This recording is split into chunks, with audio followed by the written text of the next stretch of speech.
Hi, everybody. We hope that you're doing well, and thank you for joining us for another episode of the Mood Food Podcast. I'm Jason Gordon. And I'm Othel Garman. We want to thank everyone for subscribing, liking, and following. We sincerely appreciate all that you have been doing for us. And we have a lot of great announcements coming up in regards to some affiliate opportunities. And so I look forward to sharing more with you about that. You made that possible by subscribing, liking, and following on our Facebook, Instagram, and YouTube channel. If you haven't done so already, can you please take time to do that and leave us a review on the Apple Podcast platform. Leave us some stars, or you can email us at moodfoodpodcast@gmail.com for show ideas or any other comments that you would like to leave about the show. And today we want to talk to you about a very important topic that I know I suffer from, and that is procrastination. Yeah, procrastination. Our best friend. He'll vouch for me on that one, folks. He will vouch for me on that one. So today we're going to share some tips from businessinsider.com. We're going to break down what procrastination looks like and kind of give you some tips to kind of overcome it and to hopefully do better. All right. So no delays anymore. So no procrastinating on the procrastination? No, we cannot procrastinate no longer. All right. I know one of our friends, Kim, she was going to get these shirts, and I've mentioned this before about I've always wanted to procrastinate but never got around to it, printed on those shirts. And so today, Othel, go ahead and start, and then we will continue reading on through today's program before people. But first, though, we're coming to you from the old Naval Hospital grounds. So if there's going to be some airplanes flying over, what we'll do is we'll pause when they fly over, say hello, wave to the passengers, and then we'll come back to the program. Okay. All right, the first one I'm going to cover is called The Performer Who Says, I work well under pressure or do better work when I am stressed. I can relate to that because that reminds me of me. I don't know about you. I don't like using that phrase because I just feel like it's an excuse all the time that I could really, I work well under pressure. No, heck, I don't. If this was a non-PG-13 show, I'd be good. Nope, I don't, because no, I do not work well under pressure. I like to plan things out because if I don't, then the stress levels just exponentially get worse, I think. Yeah. But people will trick themselves into thinking, oh, I work well under pressure, when in all actuality, they don't. All right, so let's hear what this procrastinator sounds like. All right, so first and foremost, this procrastinator forces themselves to focus by shrinking the time they have to tackle a task. And the real reason for that is because it's for perfectionism. And that's when your time is tight and there is no way the task can be done to your unreasonably high standards anyway, right? Can be done anyway, right? Yeah, perfectionism, that actually is a killer on production. Yeah. All right. And so for others, the issue is simply falling back into old patterns and believe that we have about our 11th hour saves. So no matter what, being in the habit of putting pressure on yourself is not sustainable. All right. No, it isn't. It is not. Because I know it stresses me out, and then when I wait to the last minute anyway, so I don't know why I do that. So it just adds more stress to the issue. What is the biggest challenge then that I know I face, you face, and probably many other listeners out there face? What's the biggest challenge, biggest hurdle of getting out of that frame of mind that I work well under pressure, I do better when I'm under pressure, or on a deadline? Well, first and foremost, it's just get it started. Just starting it. That's hard. But it's hard, But that's the only way you can solve it. Just get it started. All right. And so what you need to do is to solve this is you need to write down a start date and then focus on how you're going to get that task done. And you don't want to hope to get to the end. You want to work on getting to the end. And then this way it'll take a lot of pressure off. That's true. Yeah. So if you know it's due Friday, start on it Monday. No one says you have to finish it Monday, but at least start on it Monday, work on a little Tuesday. You want to work on goals. You want to work on piece by piece. Yeah. And then by Thursday, you need to have it done. chopping up, I think, like assignments or taskings that you need to do, quadrilize it however you want to do it, but break it up into segments. That way it's doable. You're not looking at the whole entire enchilada, which looks really good, you know, but you have to realize, like, you need to chop it up. You can't eat it all at once. Right. And I think that, and if you do that, that will take a lot of stress off you. And I do try to do that with my homework assignments. Yeah. You know, break it up into pieces. Yeah. Yeah, because when you first look at a syllabus or something, it's like, oh my gosh, I have 13 assignments to do this semester. What am I going to find time to do this? But you'll find time as long as you break things up and just get started. Just get started. Put that pen to the piece of paper and go to town. Yeah. Not a grocery list or anything, but just go to town on your assignment or whatever you have to do. All right, so number 2 here is self-deprecator, who says, I'm so lazy right now. I'm stubborn. You know, I don't know why I can't get my butt in gear to try to make things happen for whatever you have on a deadline or whatever you need to get accomplished. This type of procrastinator is the opposite of lazy, actually. So when they don't, and when I know I don't, and I've said stuff like that before, do something that I need to get done, I'm really extra hard on myself. I start saying, well, why didn't I have a lot more time? Or why didn't I get up early this morning? Or why with a capital double W-Y. Actually, I have heard you say one time, and don't beat me up for saying this. Oh, good Lord.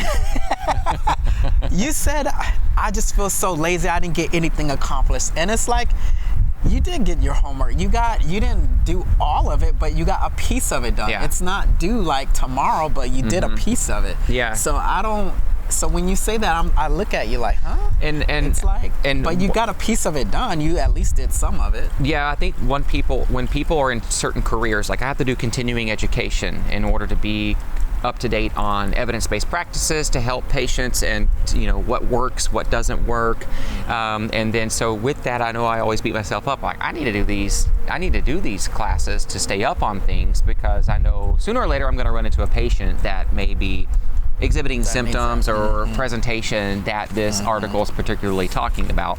And in the military too, if you want to make progression, you have to do extra education. You may have your degrees and you might be practicing. However, I still have to maintain that competitive edge and to make rank and to continue to progress to the ranks. And so I'm very, you know, and males are very popular at being this type of procrastinator. So we get that naturally. And so males tend to blame interaction on laziness or stubbornness rather than admitting they are tired. And so what they really need to do is be more compassionate with themselves. The biggest challenge for us all when we consider ourselves this type of procrastinator is take a break. It's okay. We do that all the time. And we know that we're going to do and feel better when we take a break from it. And because if you don't make that time to rest, you're going to exhaust yourself, stay up till 2 a.m., kind of like what we did last night, and then trying to get up early this morning to try to get the ball rolling and get things going. Let me tell you, I got paper and plastic underneath each eye. You pick your bag, I got it for you. So the solution is to recharge. Canvas. So the solution. We're trying to stay on topic here. I'm sorry. No, I love this because it's like people can really see how jokey we are most of the time and do a lot of laughing. I'll stay on track. All right. Okay, no problem. So your solution is recharge, right? Try taking a walk, give yourself space to begin to rebuild that energy that you may have exhausted on procrastinating. And so make sure that you continue moving through that. Okay. Next. All right, so the next procrastinator, and some of y'all out there, is the overbooker, who says, I'm so busy, I have things to do, I don't have time. All right, so listen up. All right, so this type of procrastinator is a pro at filling up their calendar and is so overwhelmed. It is true that some of the busiest people get most of the things done at times. When a busyness comes up as an excuse for not doing something, it's usually an indication of avoidance. People ain't gonna want to hear that. So remember that. All right, rather than facing the challenge head on or admitting that they don't want to do something, it's easier to place blame on having other important things to do. All right, so that's a good indicator right there. Well, some people clean their house before they do an assignment. I've done that before. Or I think, let's go eat somewhere, or let's go shopping for shoes, and we have 20 pair in the closet. We don't need to do that. So we've done that before. Good Lord. Yes. All right, so the biggest challenge for this procrastinator is creating chaos to avoid facing what they need to know. All right, so this procrastinator, the biggest challenge is the chaos to avoid facing what you know you need to face right now, and that typically is not a task. This goes back to looking at what avoidance is. So basically they're avoiding. Yeah. That's what they're doing. Well, I know lots of people, including myself, that have created situations just to avoid working on something that I know was on a deadline, and because I felt like that I wasn't ready to start it, let me start something else. Gonna get something started. All right, so what's the solution for that? So the solution for that is to take a moment of introspection. Okay. Ask yourself, what am I really avoiding? The assignment? Yeah, assignment. We're going to pause because we have an airliner flying over, but this is such a beautiful area, so stand by.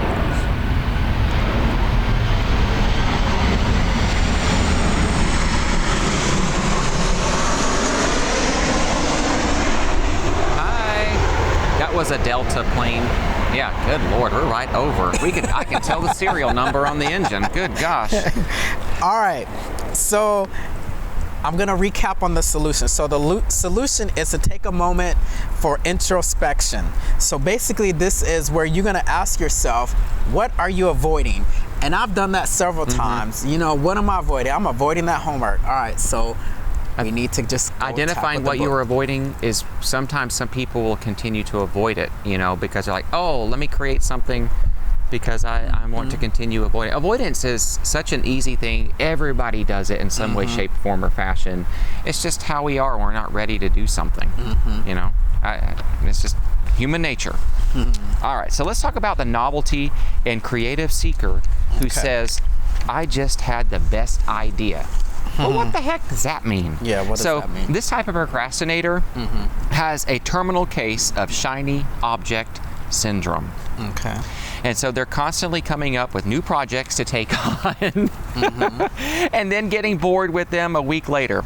And so they're intrigued by the latest trend or will be quick to implement but not follow through. Okay. And so they are great at making decisions and taking action. However, executing those plans that they have drafted and that idea fairy. I've worked with several people who have become idea fairies. They just haven't graduated to achieve their wings yet. And although the idea sounds good on paper, in implementation in actual front-end users, the idea can go south because it just doesn't need, or go in file 13, which means trash can, because it ain't gonna work. But you know, so however, they end up inadvertently losing a lot of time burning out because they don't take consistent action in one direction enough to see the results. And I think going back to listening to your people, it's okay to come up with some ideas, but listen to your people about if this is something that needs to be put into place. Let it go through some test trials, but don't be that idea fairy that makes these decisions and takes these actions and then puts it on the back burner, but you're telling everybody about it and you're holding everybody accountable for it. I'm getting way off topic here, but and down a rabbit hole, but it's very important that if you start a project, long story short, chapter 30 of a book of 30 chapters, the end, complete what you start. Complete what you start. And so, well, I used to have a boss that would do stuff like that, like make a list, all right, and then start a project, and then in between go to another project, and then it's like, well, finish the one project. It's like you're not getting anything done because you're jumping from project to project. Correct. Now that I don't think I can handle that. Now that Yeah. I don't know. Making it stick, literally. You know, write down new ideas or projects on a sticky note. I think that's a great way of tracking. But then I've seen people have a whole wallpaper of sticky notes, and like, what the heck are you doing? Redecorating with Post-its? She had a whole board, but it's like, what are you doing? Just work on one thing and go to the next. The problem is, though, is myself, and including maybe some others out there, is I will write stuff down, put it on a sticky, put it on a wall, it looks all pretty, and then something else comes up and I need to put that on there. And the problem is I never finished number one until I moved on to number two. Exactly. And so the best thing to do, if you're going to do that, don't pursue anything else until you finish number one. That way you don't have a wallpaper decor in your home or office looking like that you've redecorated using Post-its. So that's important.